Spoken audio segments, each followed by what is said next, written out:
ওয়ালাইকুম। জি, ওয়ালাইকুম সালাম। আসসালামু আলাইকুম। ওয়ালাইকুম আসসালাম। কি নাম আপনার? জি, আমার নাম সুবর্ণা। কি করেন আপনি? এই তো ছোট মতো বাসা বাড়িতে কাজ করি। ছোট মোটো বাসা বাড়িতে কাজ করেন? হুম। আচ্ছা, আচ্ছা।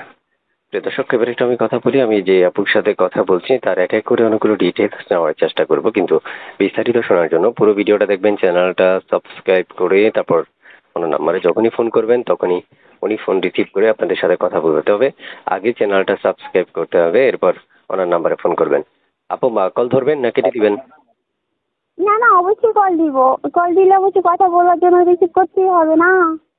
দেখেন, আমার প্রত্যেকটা হচ্ছে আমার ভিউয়ার যারা আছে, যারা এই মুহূর্তে চোখ রেখেছে আমাদের এই ভিডিওর মধ্যে, যারা ভিডিও শুনছে পুরো কথাগুলো, তাদের একটা আশা ভরসাই, সেটা হচ্ছে আপনার সাথে কথা বলার জন্য। কারণ আপনার প্রত্যেকটা হাসি এবং কথা শুনে তারা হয়তো বা মুগ্ধ হয়ে যাচ্ছে। তাই আপনি কলগুলো না ধরলে তারা কষ্ট পাবে। তাই আমাদের চ্যানেলটা যারা সাবস্ক্রাইব করবে তাদের কলগুলো রিসিভ করে কথা বলবেন, ঠিক আছে?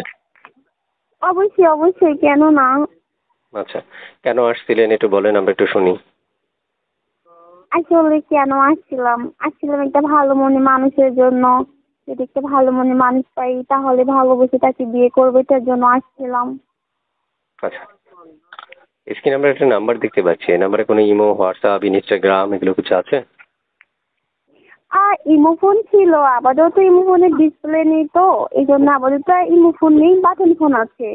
আচ্ছা, বুঝতে পেরেছি। প্রিয় দর্শক, এই মুহূর্তে যারা যুক্ত থেকে কথাগুলো শুনছেন, আমি প্রত্যেকটা সময় বলে রাখি যে একটা মেয়ের সাথে যখন আমরা কথা বলি তখন 3 থেকে 3.5 মিনিট কথা বলি। এর মধ্যে অনেক তথ্য উপস্থাপন করা কখনোই পসিবল হয় না। তাই আপনাদের প্রয়োজন অনুযায়ী আপনার স্ক্রিনে দেওয়া নাম্বারে যখনই ফোন করবেন তখনই আপনারা তার সাথে কথা বলে আরও ডিটেলস চাইলে জেনে নিতে পারবেন।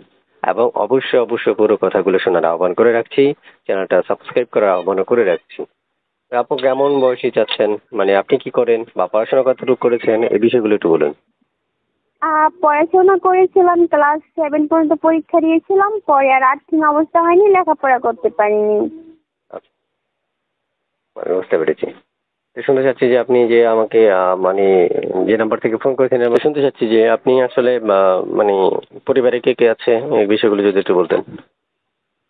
ফ্যামিলিতে আমার আপন বলতে কেউ নাই, দাদির কাছে থাকি। আমার কোনো ভাই বোন নেই, বাবা মা নেই, ছোটবেলা থেকে দাদির কাছে আছি। আচ্ছা, মা কি হয়েছিল, বাবা কি হয়েছিল? বাবা মারা গেছেন, মা হচ্ছে ফালায় রেখা চলে গেছেন। মায়ের যখন ডিভোর্স হয়ে যায় তখন মা চলে গেছে, আর বাবা তো মারা গেছে। আচ্ছা, বুঝতে পারছি। তো দর্শক, আমি বিদায় নিব।